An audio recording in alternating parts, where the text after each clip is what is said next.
I'll go tally the votes. I need you to bring me your torch. This is where we learn who is the ultimate survivor. I'll read the votes.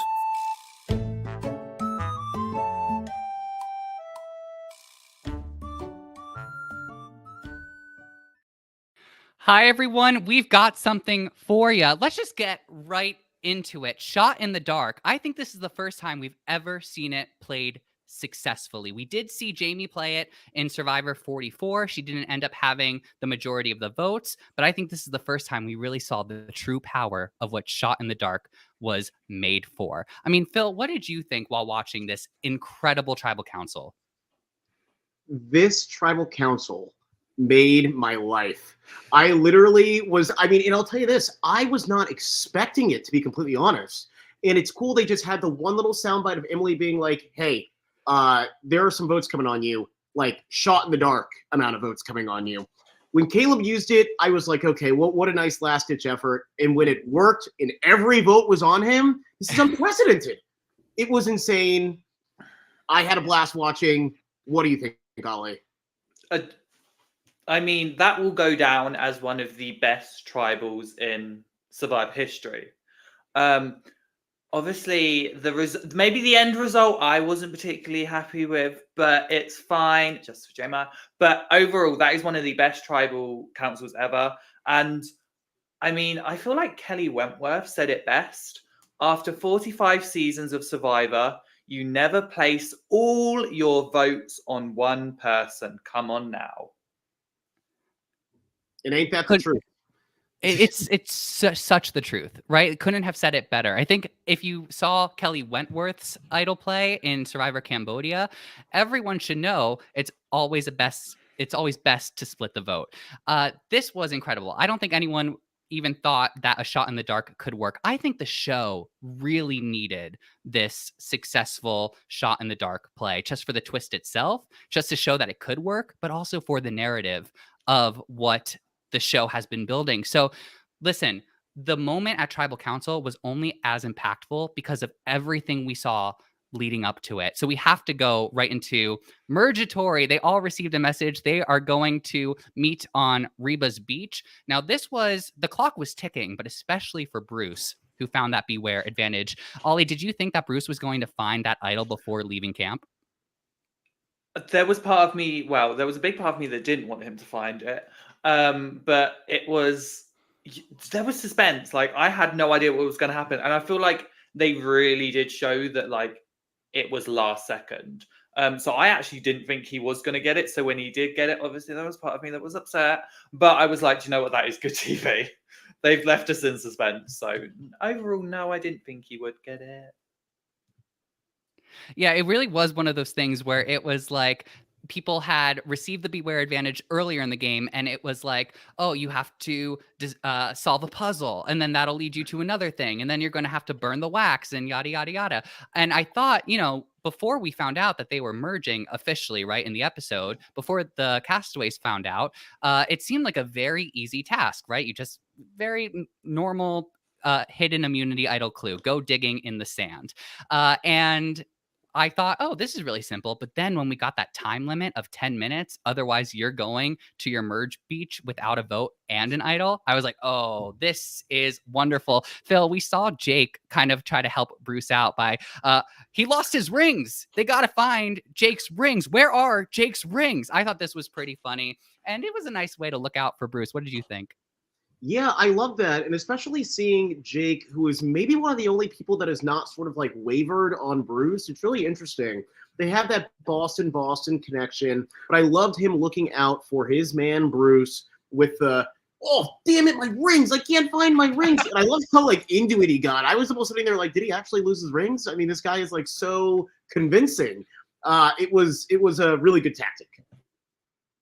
Yeah, really enjoyed it. I thought it was so funny. I love the wink that he gave to Caleb. Like it was kind of adorable to watch. And I will also say, I was curious about. I know we talked about it with some of our audience members in the live chat. Which, by the way, we are recording live. If you're in the live chat, welcome. Leave us comments. Let us know what you thought of tonight, or not tonight. Excuse me. What you thought of this week's episode. I can't wait to have this discussion with all of you. But we did have this discussion before where Sabaya left the game technically with Lulu's idol. So it was interesting to me that Lulu was so inspired to go out and look for another idol. I really didn't think that there was going to be one because it technically left the game. It wasn't played. And we also saw that Caleb told Kelly that Sabaya even left with the idol. So I was curious about what sort of inspired the idol hunt. And it was interesting. Caleb had a good strategy where he said if he couldn't be the one to find the idol, he wants to know who it is who ended up with it. And it kind of worked out for him. Yeah. Because basically now it's given Caleb a lot more information because now he basically has more ammo. He's now like, okay, if I can't have it, then I at least want to know who has it so that if anything happens to me, there's at least ammo I can shoot out to maybe deflect off of me. Yeah. Yeah. And hello, Chris, in the chat. Chris asked, best episode of the season, or was it episode 3? I think we should circle back to this question later, but I think the answer is pretty clear. And Chris, we'd love to know what you think as well. But let's keep talking through this. So all of the tribes merge at the beach. Oh, that shot of the two boats coming together, sailing towards the Reba beach was so amazing. But I want to point out something that happened in the episode with J Maya, where J Maya was like, hey, let's welcome everyone. Let's go to the sand. Let's write a big welcome message in the beach. And Julie was like, oh, that's so adorable. I don't want to do that. This is where I sort of found that the edit was kind of telling me that J Maya was going to be at risk, right? Because it kind of showed this unwillingness to gather numbers, even for something as simple as writing a welcome message in the beach. No one was motivated to do that with her. So she did it by herself. And I thought that was really interesting. Ollie, J Maya said that getting to the merge was like, her Survivor experience was like writing a song, right? The beginning part of the game was setting exposition. And this part of the game is the chorus. Yeah. Yeah, go ahead. Tell us. What do you think J Maya was trying to tell us here? Do you know what? I think J Maya was trying to say it was like, it's a moment. You always in Survivor, you always wait for the merge. You can't wait for it because you know that kind of the game flips on its head because it is not a reset, but it's a fresh start. And I feel like that's what she was excited to do because especially, I think she said it later on in the episode, she had only really been with Reba people. She hadn't been able to get to know so many more people in the game. So this was her chance to be like, okay, let me actually get to know more people and actually have that chance. Because as we've seen during this season, there have been people, Julie, that have not really given her the chance or the time of day. So I think I understand why she was happy and excited. And I just like to say, I think the welcome sign was a cute idea because it means that you're welcoming and inviting and not a moody. Yeah, I thought it was a cute idea too. But Phil, did you see this as sort of foreshadowing towards J Maya's whatever, getting voted out? Oh, absolutely. I mean, the writing was on the wall. Rather, the writing might have been in the sand. When someone is saying, when someone is inviting you to join in on their activity, something that they are excited about, even if you don't want to do it, if you care about that person, you put on the act. Yeah, for sure. We can do it for sure. I mean, I've done it. My friends want to play something that I'm not that interested in, but guess what? Those are my friends. I'm gonna say yes. I'm gonna be with them, and I'm gonna act like I love it. The fact that Julie could not even fake like she wanted to do this activity with J Maya, in my opinion, like that is as clear as day. She is not with you. More than that, she does not even want to be with you. She does not care if you know that you're not aligned. Because really, I think this was more than, oh, Julie didn't want to write the stuff in the sand. She did not even want to lie about it, which is a bigger sort of writing on the wall for what's to come. Yeah, absolutely. It was a total red flag. And I think that we're going to talk about the strategy when we get closer to the vote. But I think Reba made a pretty original Reba. I think they made a pretty big mistake this episode. So we'll talk about it a little bit later. Chris says that this episode was the best of the season so far. And you know what? This is why I know that we had some tough times this season. We had people who quit. We had a couple of meh episodes because of those instances. We had really one very exciting tribal council so far. But this is why we don't get discouraged with Survivor, right? It's why like people don't leave when the game is about to end if their team is losing, because anything can happen. That's a sports reference, I think. I don't really know, but tell me if I use that right. It was so exciting. I think that kind of having some of those more meh episodes made this all the more impactful for us. I'm not saying that we should have more meh episodes in the future, but I think that this is why we stick to watching these seasons. So, Ollie and Phil, who were you most excited to see reunite at the Merge Beach? Phil, let's start with you. Yeah, I mean, look, I this is an easy answer for me. It's Caleb and Emily. They have both done such great work on their respective swap tribes. I was very interested to see, for one, if Emily was going to come back and kind of show that she was more loyal to her Reba swap tribe than her original Lulu. Oh. I was also curious to see how Caleb was going to sort of walk in there and how he was going to act around Emily. To be honest, we have seen it in previous seasons of Survivor, where people who are so obviously seen as a pair, so obviously seen as close, have to do what they can to not seem as close. And I felt like being the last two members of Lulu, that these two might have to do that. And in a way, I don't think that I saw too much of them sort of being arm in arm, but, and I'm sure we'll talk about it, there were little glimpses of when people were throwing out Caleb's name, Emily pushed back a little bit. And I thought, like, honestly, that made me feel very good, where it's like, oh, she might have gotten very close to Reba, but she did not forget about Caleb. And when she starts whispering in his ear saying, hey, watch it, it was just really, really cool to see, because they were both very clearly growing as players together, and now they're back together. It's great. Yeah, it's such an amazing narrative. And I really think whether you are rooting for Caleb and or Emily to end up at the end or end up winning the game, I do think that they are the through line through this entire season that we've seen so far. I really do. The way that it's edited, we'll even talk about Tribal Council and the choice of how to frame it sort of around the two of them, really kind of, in my eyes, makes them the main characters of the season. And again, like we've talked about before, main characters aren't always winners. They could be, and winners aren't always main characters, right? We keep saying that. Another group that formed re-met up. What is the word? They rejoined together. It was reunited. Drew. Thank you. Oh, gosh. It was Drew, Austin, Julie, and Dee. Now, this is something interesting. We saw Dee have a confessional. Of course, she's happy to reunite with her group. And Dee says she will put anyone's name down except for Drew, Austin, and I'm assuming Julie. I was paraphrasing a little bit. She was talking about that group. This makes me nervous. If we're going to predict the story moving forward, I think Dee is in trouble, and we'll talk a little bit more about that, especially at Tribal Council when we talk about the exchange between her and Caleb. But let's stick to this sort of Merge Beach right now, Mergatory Beach. Ollie, were you excited to see this group reunite? No. I know. No, I'm joking. I was excited because obviously, like, in terms of the original Reba, this was the four that were kind of running the game. And I feel like it was like, I agree with what you said. I feel like in the episode, what they were trying to do, it made no sense. So when I was seeing their discussions, and obviously, like, just FYI, Austin, I hope your sandwich was moldy. I hope the bread was moldy. No, I'm joking. But I feel like they kind of came together and they formed, they locked in straight away, and you saw them just, here's the info. So you kind of just saw that they solidified themselves straight away.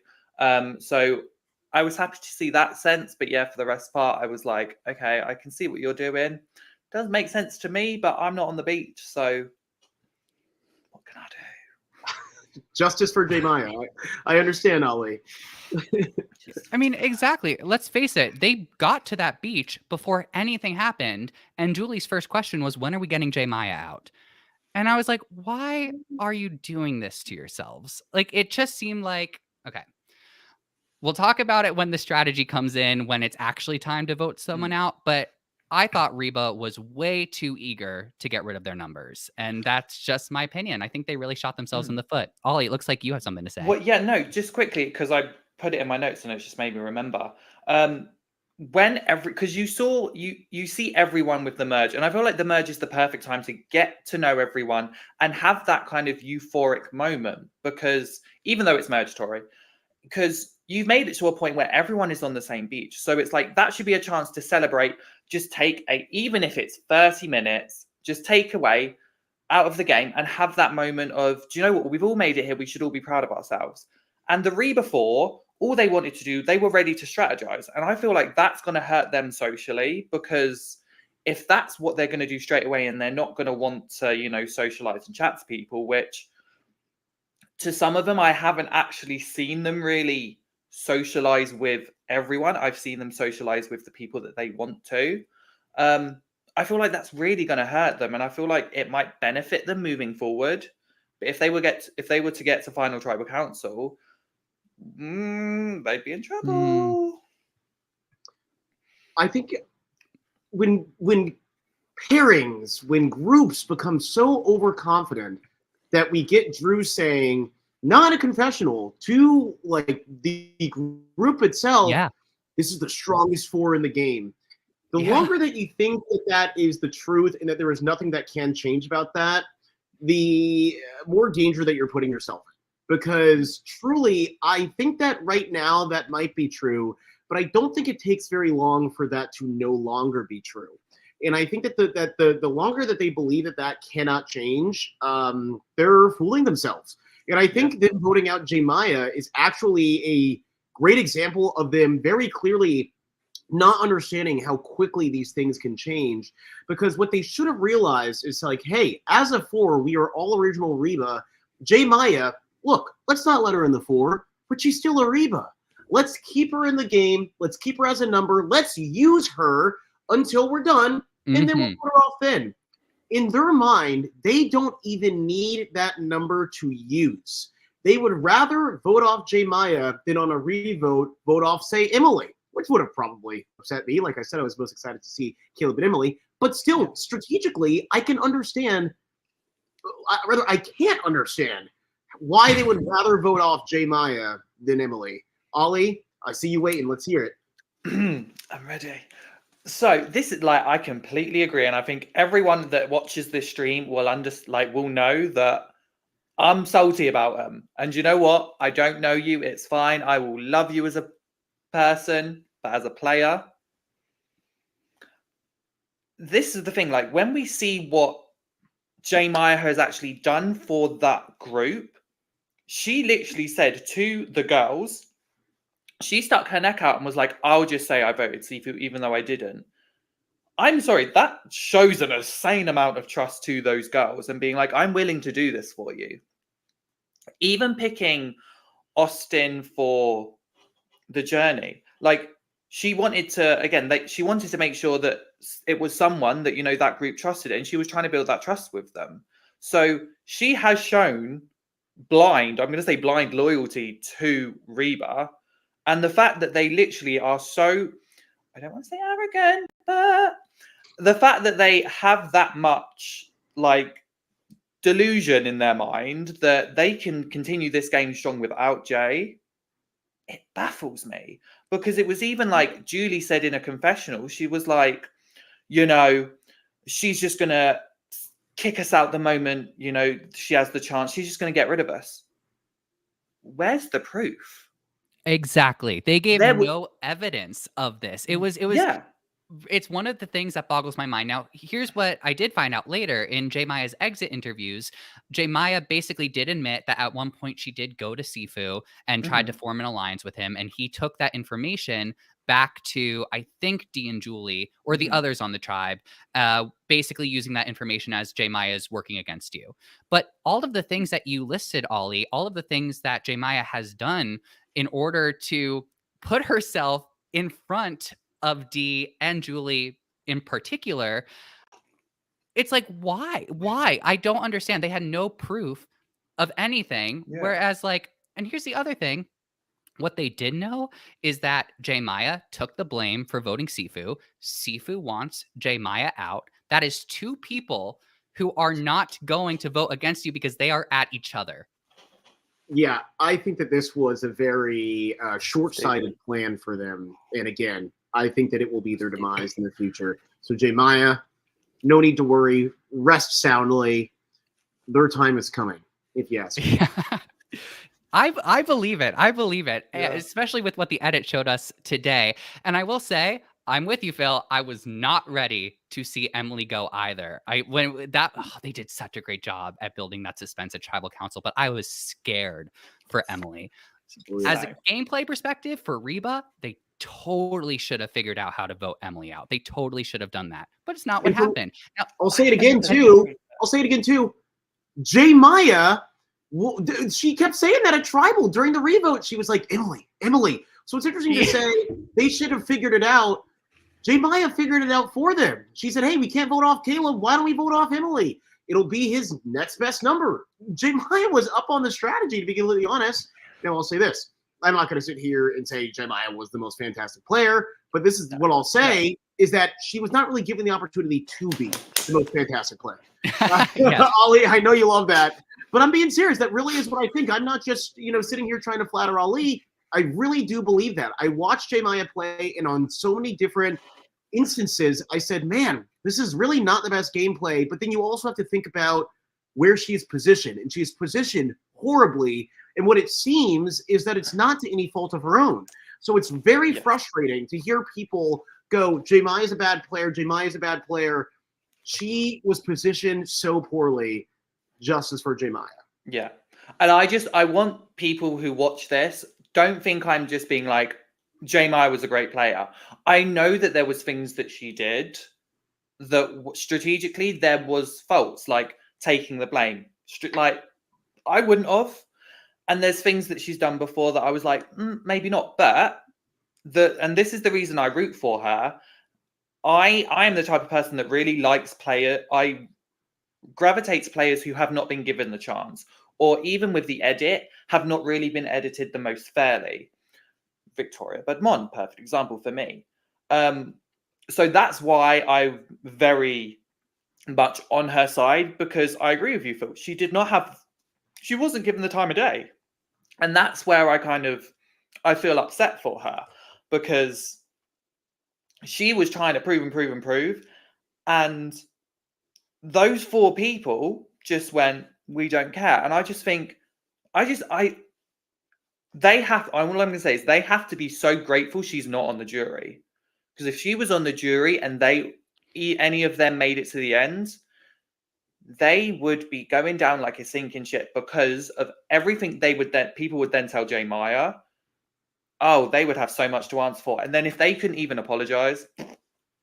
Though I'll say this, J Maya seems like such a pure-hearted, kind, graceful woman that I'm not even convinced that would happen. I think J Maya would still be able to forgive. I'd do it for her. I've watched her exit interview, her many exit interviews. She is still, she gives them so much credit. She goes, hey, more credit to them. She's taking this, taking this loss in this sort of, not making jury even so gracefully. J Maya, I really hope that one day, I can give you your flowers in person, because you are seriously, I think that you had potential to be a really great player, and you were sort of boxed out of being that. But alas, second chances. Here we are. Yes, J Maya for second chances. And I know, Matthew, you're probably ready to move on to our next sort of segment here. So please carry us.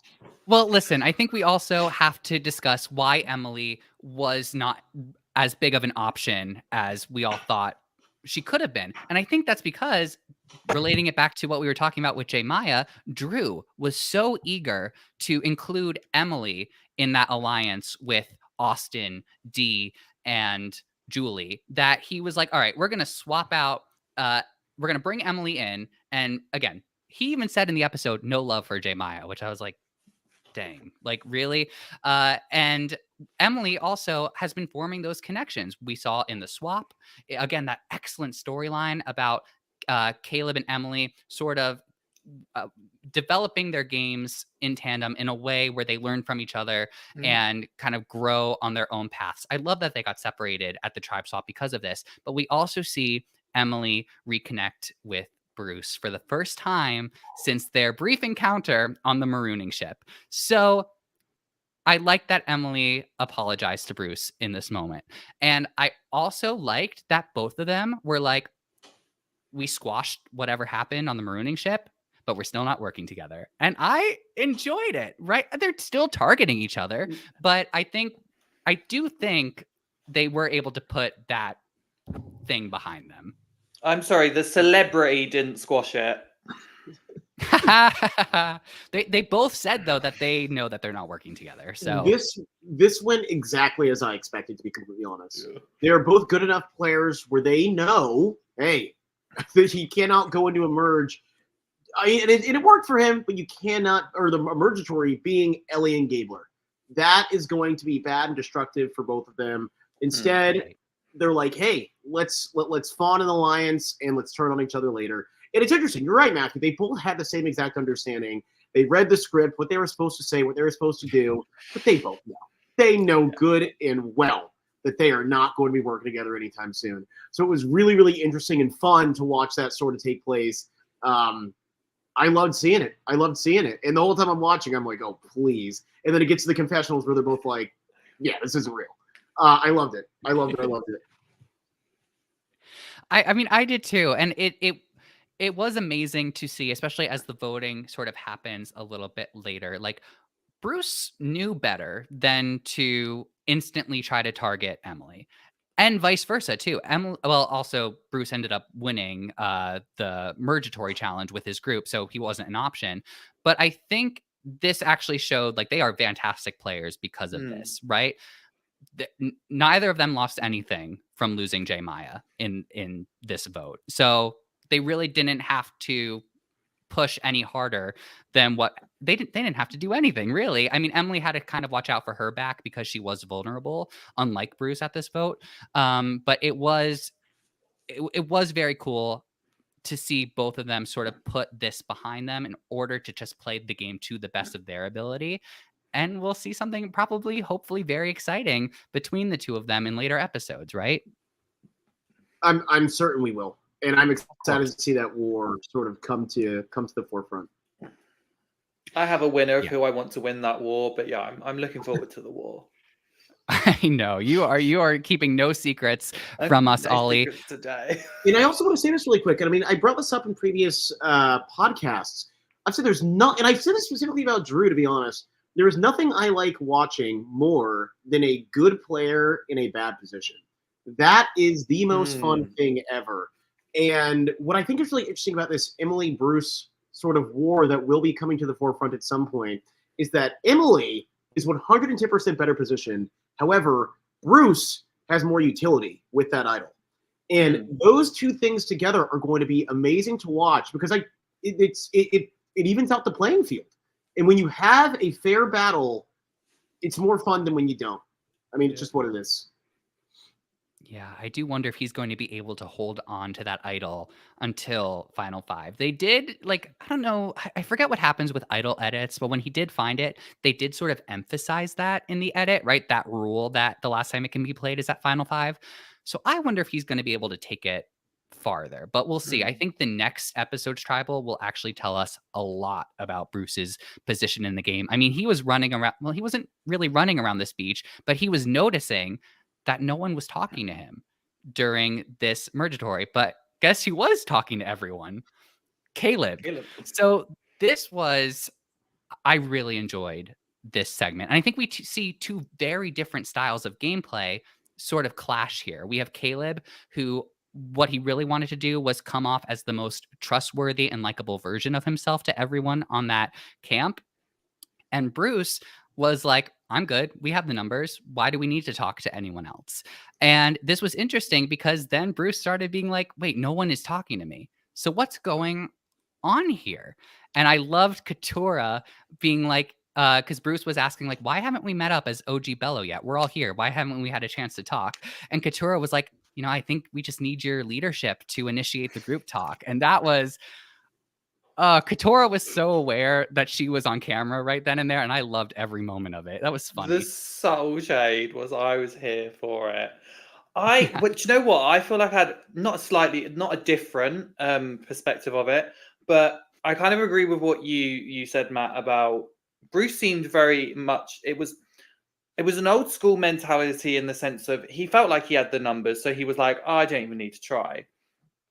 And then he realized, I think his brain kind of snapped back into, new era. And he was like, no one's talking to me. But in the same time, I don't give him sympathy in the sense because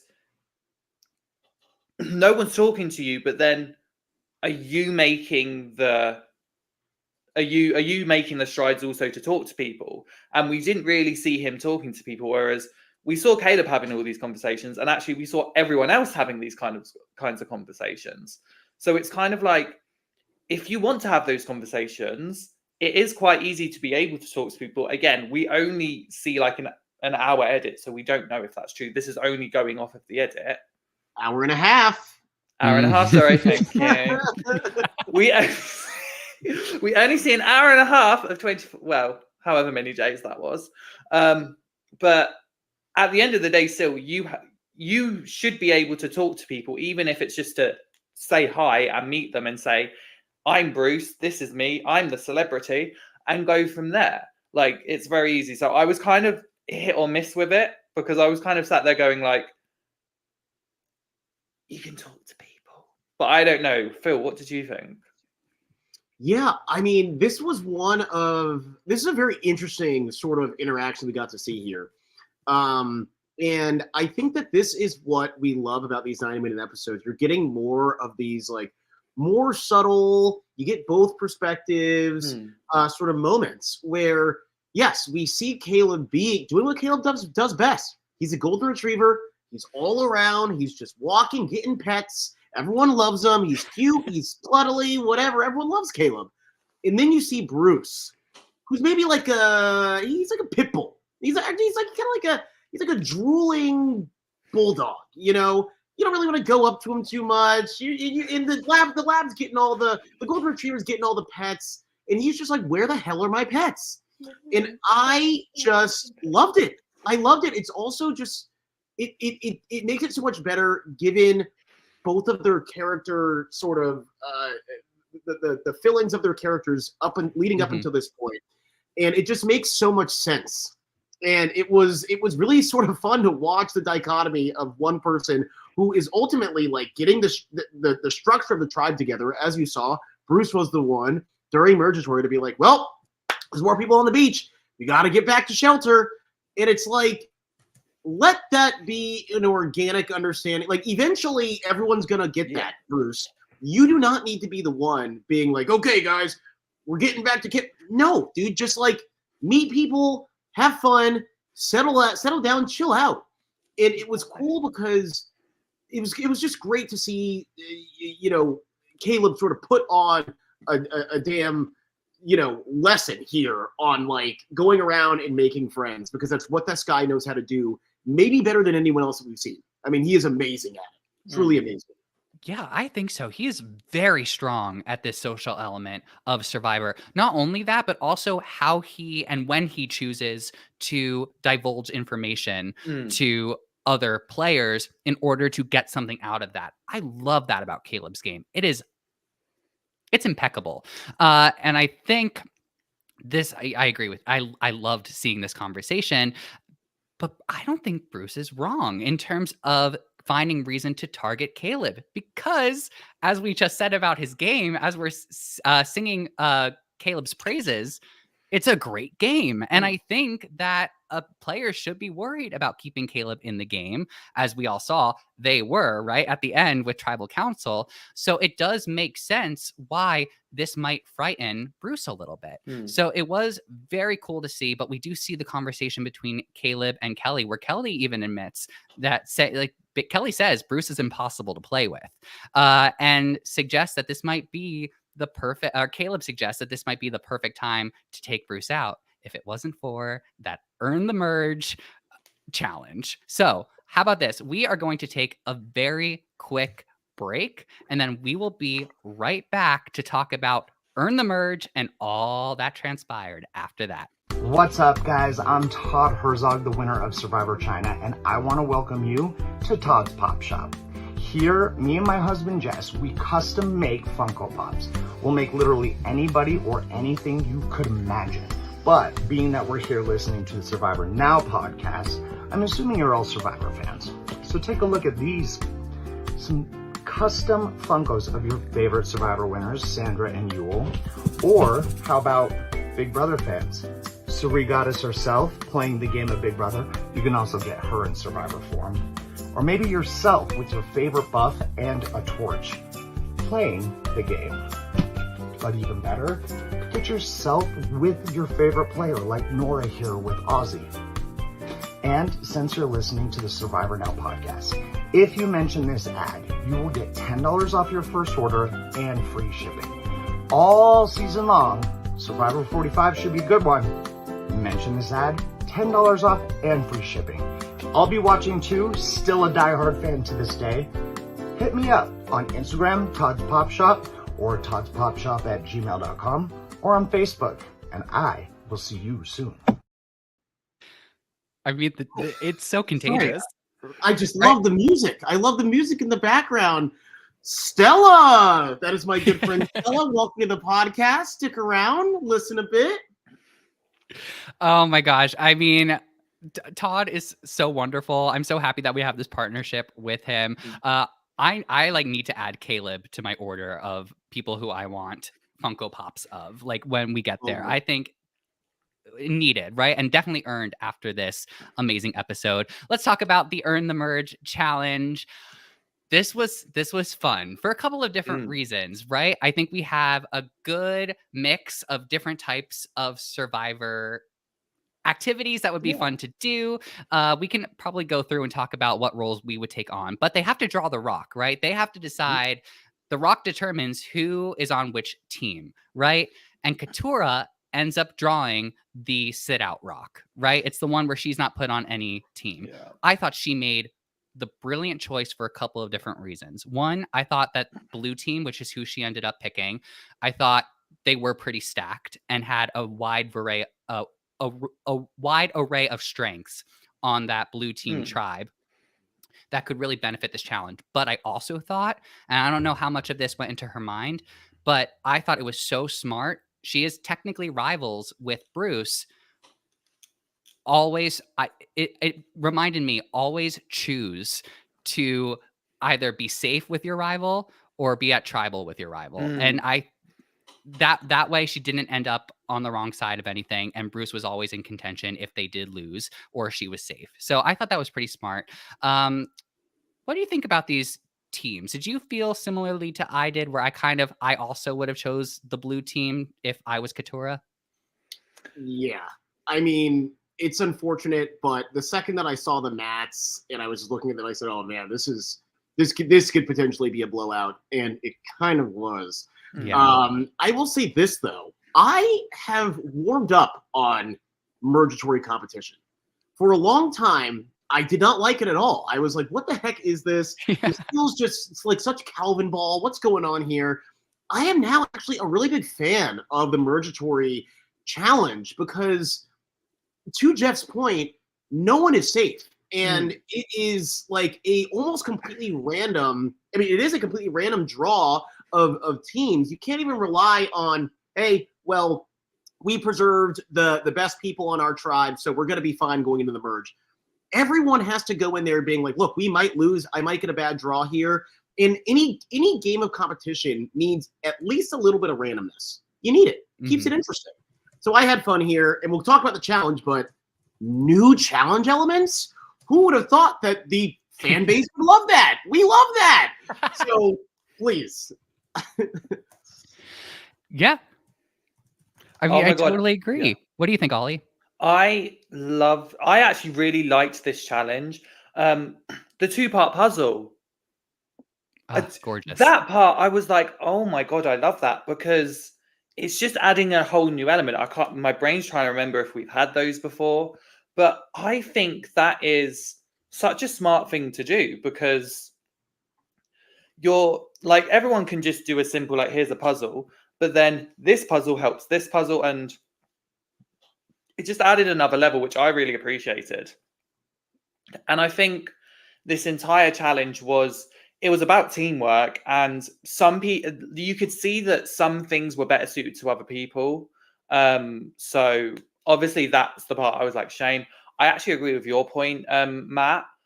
I would have probably picked Team Blue because I would have seen more people that I wanted to target. So I'd rather be there. So then at least if I lose, I know those people are not safe. Because then if I go with the other team and there's people I don't want to vote for, I'm sat there going, oh God, who do I vote for? So yeah, I Yeah. kind of agree with your point.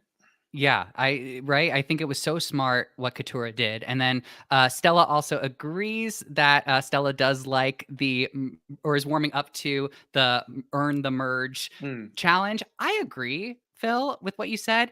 I think that the hourglass from 41 and 42 really put a damper on Yeah. what the earn the merge could have been.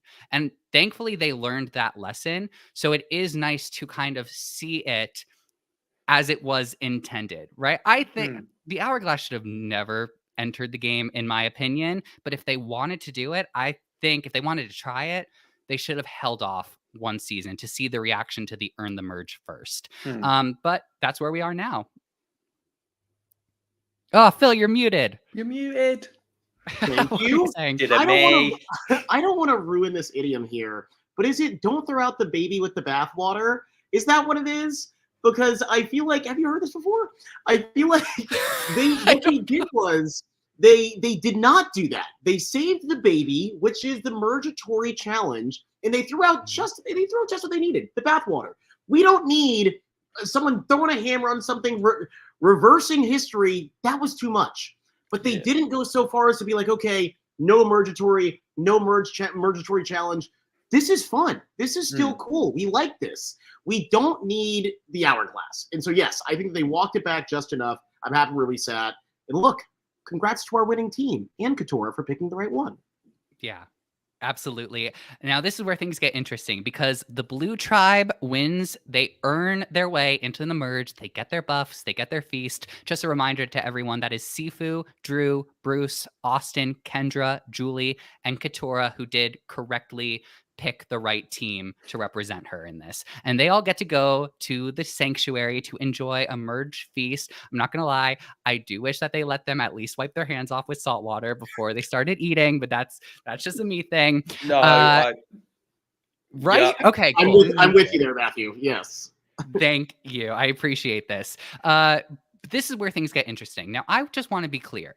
While I do think that the majority of Reva made the wrong decision in targeting J Maya, I think Sifu, with the information that Sifu had, sort of had a right to get the ball rolling because to his knowledge, J Maya voted against him. We know that to be false. Julie knows that to be false, but I understand Sifu's perspective when it comes to targeting J Maya. But we also, and Julie's right there. She voices her support for that vote as well. But we get Kendra, who says, Caleb is a dangerous player. I've noticed Caleb, the first couple of days. And I think Caleb has got to go. But then we also have Katurah, who's like, well, maybe it should be Emily because Emily's not really connected to the other groups. And we know that Katurah is aligned with Caleb, right? Like Caleb looked out for her during that tribe swap. And this is where we start to see some of the payoff of Caleb's choices from previous episodes. So let's talk about Katurah here, because I feel like this episode, I really saw Katurah like she could have been playing well in other episodes too, but I feel like a lot of the edit was on her tonight in a way that we haven't seen before. It was more than just her talking about Bruce, and I really enjoyed seeing this from Katura because I kind of saw like how she's playing this game. Ollie, would you agree with that? Yeah, I really enjoyed seeing kind of Katura's perspective because I think she is like, I think she showed that she isn't afraid to disagree. And to me, I feel like that's a really good player. I know people might think like, but why would you want to disagree? I think if you have enough respect for people, you'd be able to say to them, hey, I kind of just don't agree. I don't agree. I want to at least just give my opinion. And then we can agree to disagree and then go from there on what majority thinks. Because we saw her do that I think later on in the episode as well with Bruce. So I appreciated it because she's willing to at least give her opinions, and I actually think she did a really good job of not pushing her opinion, because we saw that it was Kendra, we saw that it was Bruce that really pushed opinions, and at the end of the day, if people know that you're the ones that's pushed stuff, similar thing with kind of Drew and Julie who push J Maya. If we know that they're the ones that are pushing, they're going to be the ones to be looked at to be like, oh, okay, are they making the decisions? Are they the ones in control? And then Katura can sit back and let the chips fall and then see where she needs to go. Because I ain't going to lie, I don't see her sticking with Bello. I don't. I know it's going to be really interesting. I can't wait. By the end, after we're done talking about the just like amazing tribal, we are going to discuss what we think is going to happen. So if you're watching us, if you're in the live chat, start thinking too about where you see the story progressing from here. And we can talk about Katura definitely. And I'm excited to have that conversation. Phil, where would you lean towards, right? Let's say you're safe. You have no risk of going home. Who would you start looking at here to target?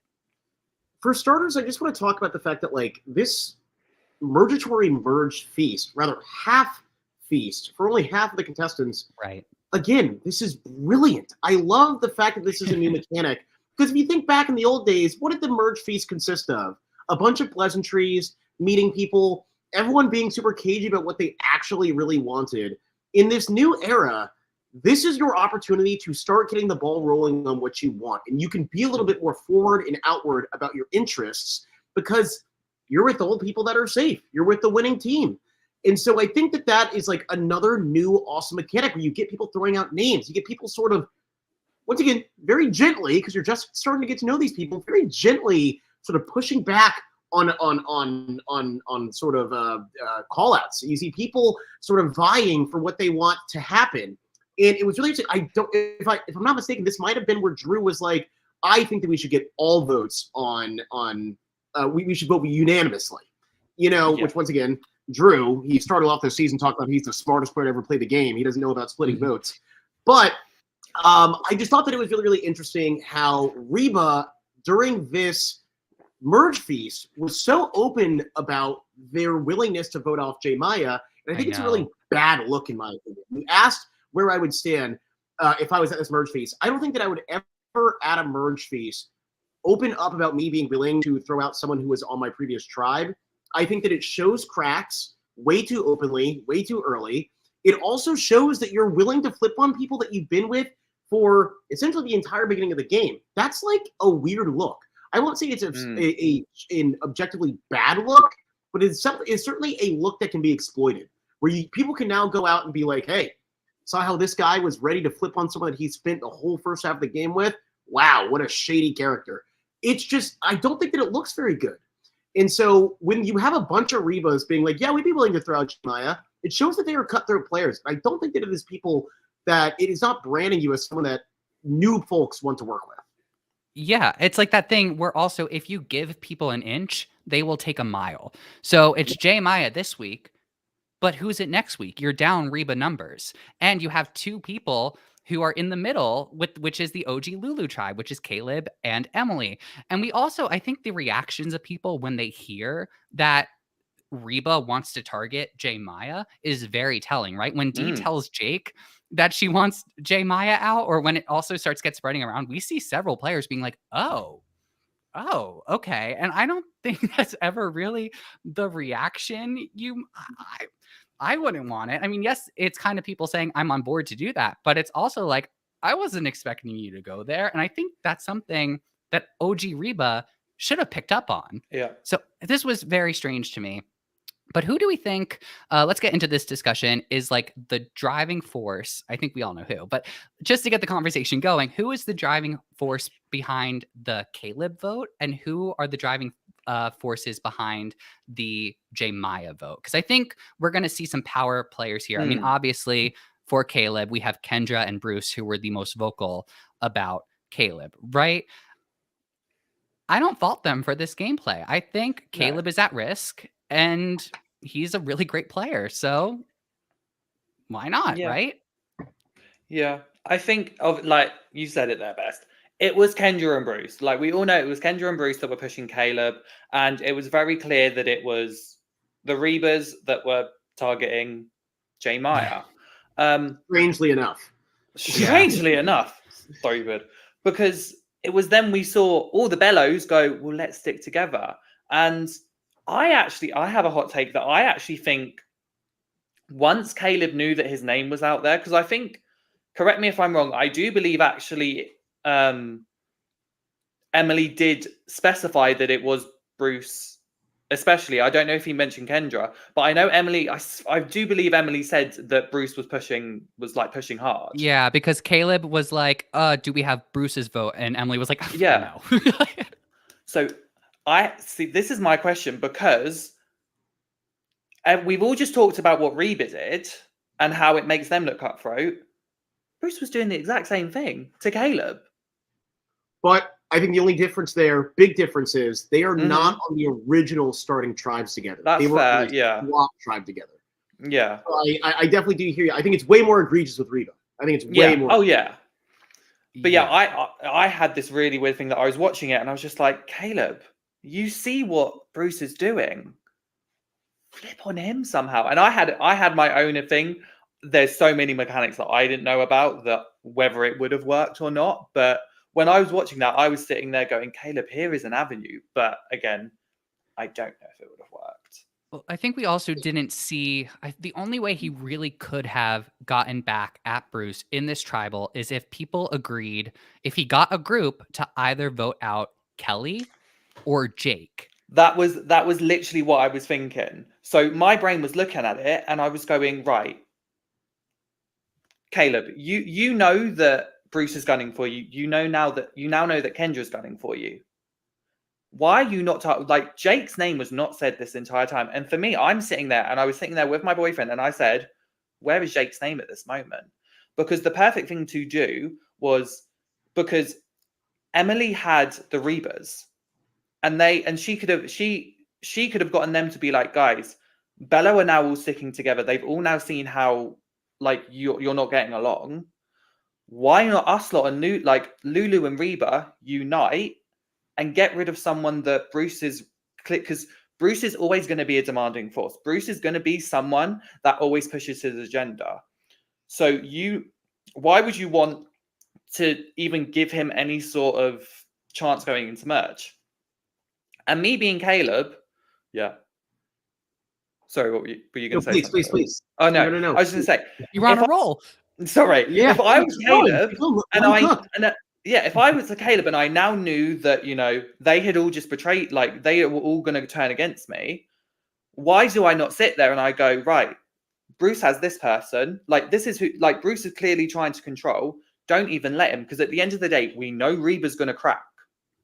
So if we can make sure that we let them crack just one round later, benefits him. So for me, I feel like the best person that would have helped more people's game was Jake going. But again, that's just my take on it. There was loads of mechanics I'm not sure about, but I was sat there with a lot of people going, say Jake's name. Yeah. Say it. I think what's tough there is when your name is on the line, which Caleb's was, Mm-hmm.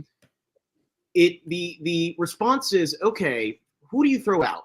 Someone like Jake, who maybe in theory is strategically thinking, sure, maybe it is a better option than J Maya. But I think that you ultimately default to the path of least resistance. Why would you throw out Jake when people are going to push back on that? All of a sudden, the narrative is going to be, hey, Caleb's throwing out Jake, and you just Yeah. have more people going to you, because right now Caleb is a path of least resistance, and he looks at what is, other than me, who is the other path of least resistance, and I think it is accurately thinking Jay Maya. Hey, Maya. Yeah. And it sucks to say, but I do think that's where a lot of votes end up being a sort of binary choice, because to throw in a third person into the mix is no longer going on your path of least resistance, and it's then trying to add someone else to the equation, which is a lot more difficult and it takes a lot more skill. Yeah. And I think that he was going based off, hey, there are already numbers on Jay Maya. It is easier to tack on a few more numbers there than to get numbers that were already on Jay Maya plus other numbers coming out of who knows where on a person who has never been brought up ever. You know, I would even say it was probably more simple for him to go, instead of Jay Maya, to go Emily than Jake. Once again, is that smart for him? No. And I think Jay Maya is smarter than to go with Emily.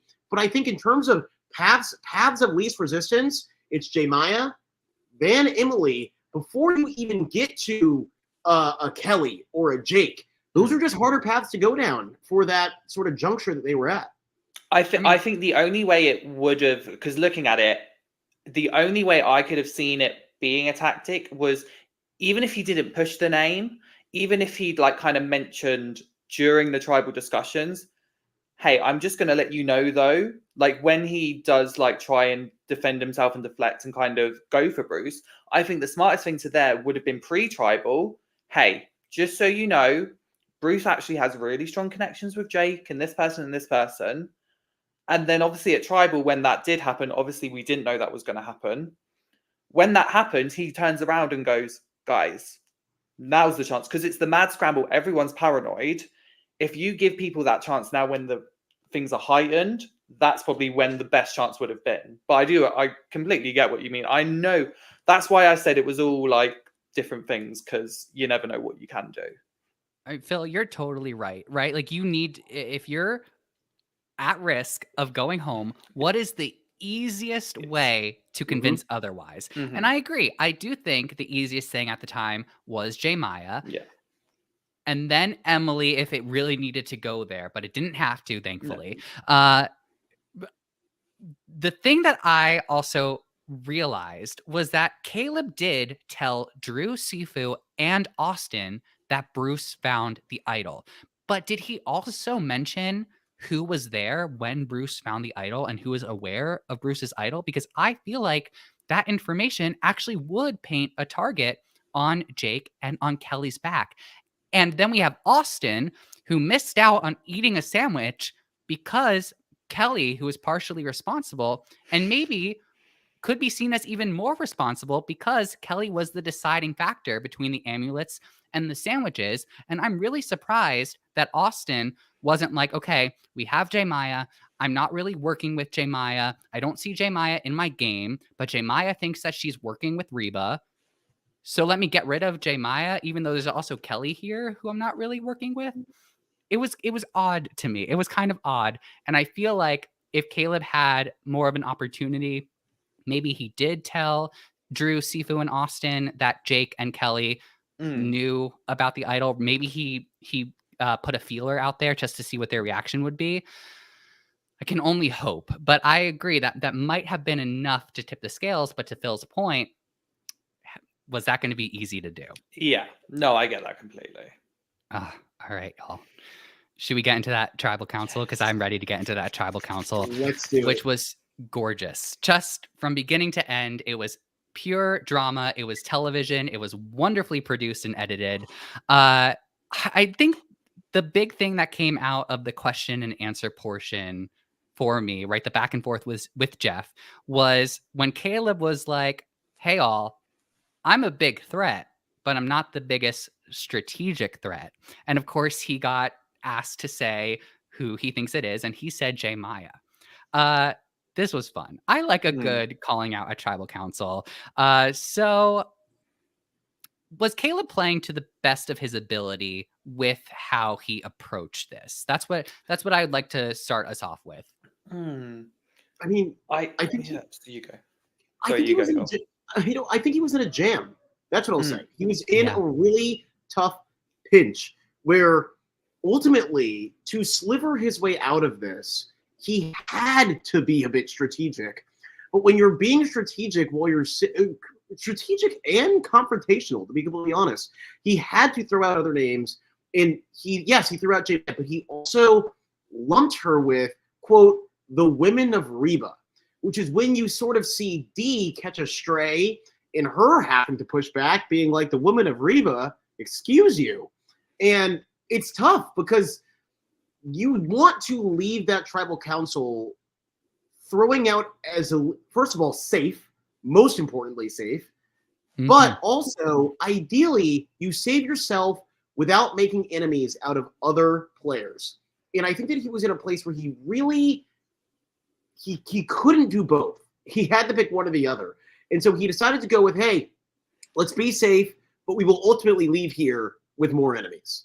And I think that we'll get to it with like how he saved himself, because I do think that it was in such magnetic fashion that you go back honestly with more allies because people are impressed with you. We'll get to that. But I think he did make an enemy out of Dee, which is a shame, but he had to. Yep. Yeah.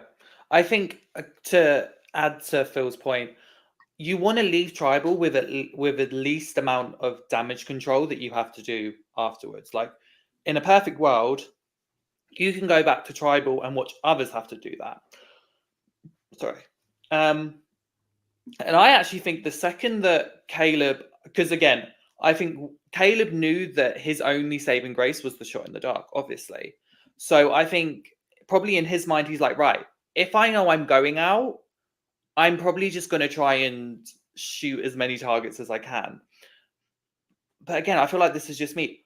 Why go for the, like, I felt like the women of Reba was the weirdest one to go for, because you had Drew and Austin there, you had Bruce, who was very vocal, but you went for the women of Reba. And this is where I give so much actual credit to J. Maya. And this is where I feel like we really saw how good of a player, this is one of the few times we saw how strong of a player she was, because she was able to rebuttal what Caleb has said, and kind of you kind of saw him jolt a bit. He was like, and that's where I was like, oh, like J. Maya, even though everyone's discounting her, she's kind of just shown actually you can ruffle the feathers here. So I think well done to J. Maya for that. But yeah, it was a weird situation with Caleb there. And I feel like if he had, I think all he had to say was J. Maya. He only had to say J. Maya. I think bringing out Dee and Julie really didn't help him at all. I think he tried to do that maybe to get people. He was almost trying to be psychological, like reverse psychology with it, being like, I'm saying that you're pinning you guys together just to keep me safe, vote J. Maya. Like maybe that was it. I don't know. But yeah, it was very confusing. But again, as a viewer, loved it. Yeah, I would like to know where he got the idea to do the Women of Reba type of path with how he was presenting his case for voting out J. Maya. Like I'd like to ask him about that one day if we ever get to talk to him. Why did he decide that was his best route? And to be completely honest, I actually just had this thought. I really thought that I really didn't think it was necessary at the time because again, the opening intro showed us that a shot in the dark was going to be played. So I instantly kind of knew. Emily had told Caleb, play your shot in the dark. I went into tribal council and so did Caleb, I'm going to assume, knowing that he had to play the shot in the dark. So I was like, why are you doing this? But then after he played the shot in the dark, I kind of had the realization of Emily's name didn't really get brought up a lot during the tribal council talk. So in a way, it kind of kept emphasis on J. Maya and Dee in a way where Emily was sort of shielded. So I don't know if Caleb had that intention in his mind where if he did pull the correct shot in the dark, that it would have that effect on trying to protect Emily as well. But I kind of found it very cool that Emily was sort of able to blend into the background a little bit here. We have Polar Knights in our chat who say that they love this show. Thank you so much for joining us. We're so glad that you enjoy our talks. We are here every Sunday to talk about every episode. So make sure you join us in our live chat next time as well. We All love right. you, Polar Knights. Yes. We do. So, I mean, this was incredible. Phil, the rewatchability of this episode is going to be off the charts. But when Caleb pulled and that scroll, and when Jeff showed that it was safe, what was your reaction to watching this? Because I stood up. I live for Survivor firsts. That's all I live for, truly. And it's actually the reason why most people put Ghost Island in the dumpster of season tier lists. I actually put it somewhere in the middle. Why? Because it features a Survivor first. Never before had people tied a tribal council. And in this tribal, we get a tribal first. Every single person voted for Caleb, and Caleb did not vote. That means that he literally negated every single vote at a tribal period. We've never seen that before. It was incredible. Usurped Kaylee Whitworth as the most nullified votes in a single tribal ever. I thought that this was just brilliant. Yes, I was out of my seat, and it should be known that I actually went to a concert on Wednesday. First time in ages that I have missed a live episode of Survivor. Oh. And instead of waiting until Thursday, I got home, and at 12 o'clock midnight, I said, let's turn it on. We're still watching. Good. I am not waiting until tomorrow. I am watching right now, and I watched. And yes, at 1:30 in the morning, I am jumping up out of my bed going, no way! My downstairs neighbors must hate me because I was literally going nuts. I loved it. I loved it. And Ollie, I mean, the what ended up happening because of Yes. Caleb being safe was also, it turned into a live tribal, right? They all had to Yep. decide what to do. The shots of Emily, it was so well done, right? Because we saw J. Maya going to every group. Yep. We're voting Emily, right? Let's Yep. vote Emily. Let's just vote Emily. She's kind of right, right? Like we can't get Caleb. Let's get Emily. But then we see Emily kind of walking around. I actually have the shot pulled up on my other monitor of just like it's just the camera's on Emily, just trying to put the pieces together. I mean, I was so scared for a moment. Was it suspenseful for you too? I mean, first of all, for my draft, I was watching the revote, being sad.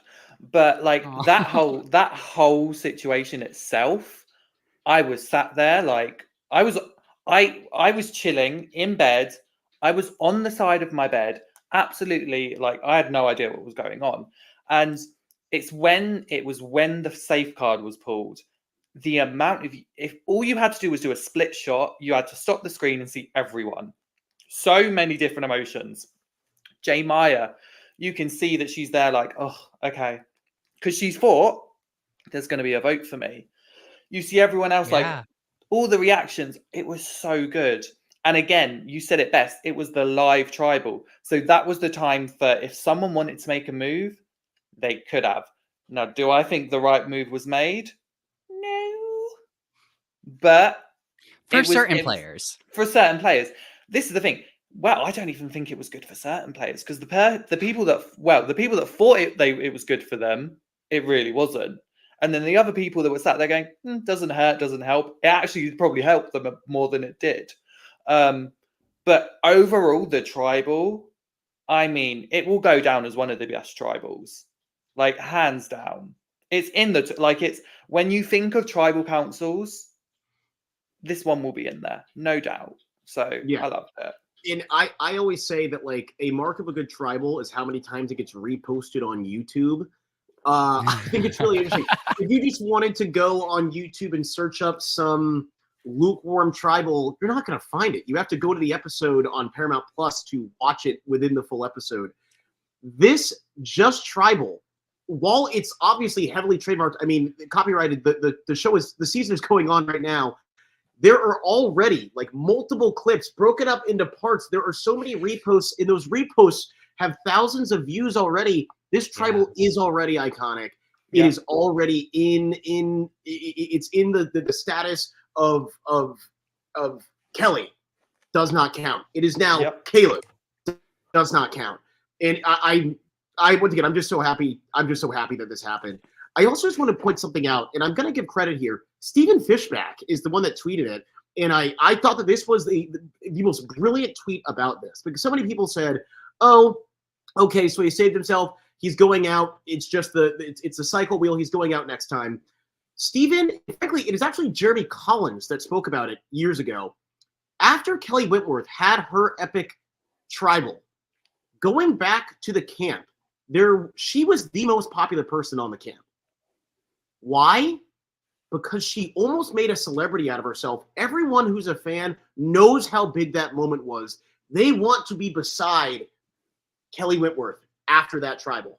Caleb, I hope, is going to have a very similar effect. And I think we already saw a little bit of it. We see Austin. It's subtitled. Austin goes, "Hey, major respect, bro." Gives him a little dap up. People are going to acknowledge this, and it's going to make people like Caleb more. He's going to become a bigger magnet, in my opinion. It makes you a mini celebrity. He's the new Bruce. Forget Bruce. It's about Caleb. And so I hope that is what happens here. I hope he becomes the most popular person on the island, and people are not so upset by this that they just go, "Oh, I want to vote him out again." I think that's going to happen, right? Like I don't see Caleb going home next week. I just don't.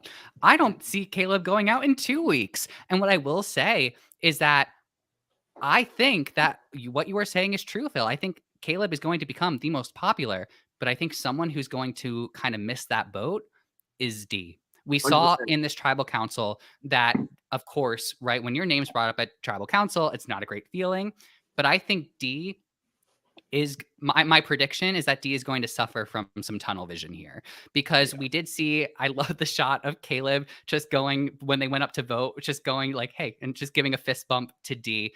But the shot lingered on D for a little bit.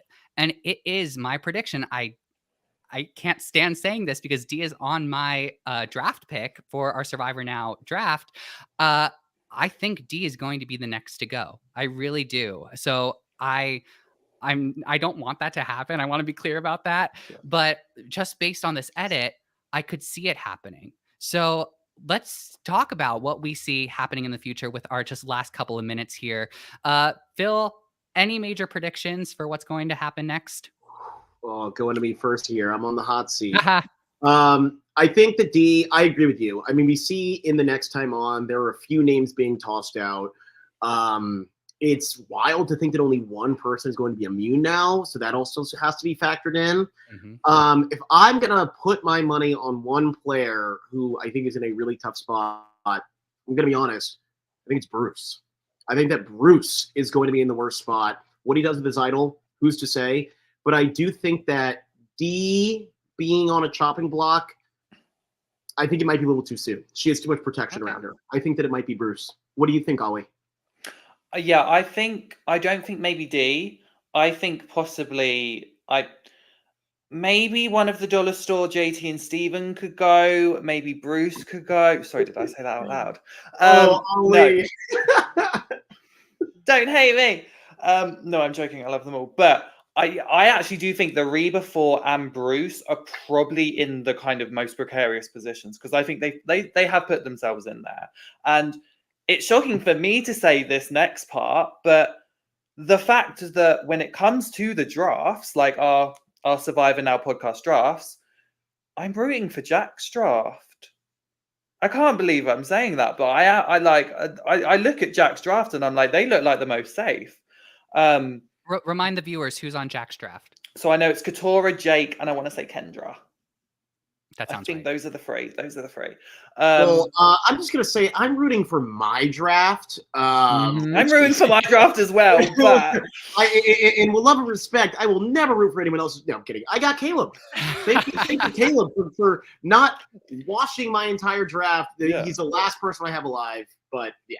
I was going to say, for the three of us that do only have one person, we've got 3 solid picks. So I'm quite happy with that one. Wait, so it's you two, right? You two only have one person left? And Jack. Jack has Kelly. I have Emily. Phil has Caleb. But no, in terms of Survivor, I am Isn't it Will? I think you mean Will. Yeah, Will. I meant Will. Sorry, my brain. It's late, soz. But yeah, no. It's in terms of Survivor. I think this, especially with this Mergatory, I think this merge we're going to see dynamic gameplay. We're going to see big moves, and I'm so here for it. We said at the start of the episode, we don't want any Mare episodes. I'd be shocked if there's a Mare episode. Well, we did get confirmation from Jeff Probst. The only spoiler he's ever given about Survivor, are you ready for it, is that there are officially no more quits in the game. So I think that we are going to be... I'm so ready for what the rest of the season has in store for us. I'm so eager to talk about it with you both next week, next Sunday for our next episode. We're here Sundays at 2 p.m. Eastern, 11 a.m. Pacific time. You two made my draft pick very happy. I don't want to lose anyone from my team just yet, but I we want to shall see see Judy next go. week. No, we shall see next week who is going to be out of the game next time. You can find us on Instagram at our handles that are down below in our lower thirds right over here. We also have a group account at Survivor Now Podcast where you can interact with each of us, and we will see you all next week. Thanks for joining.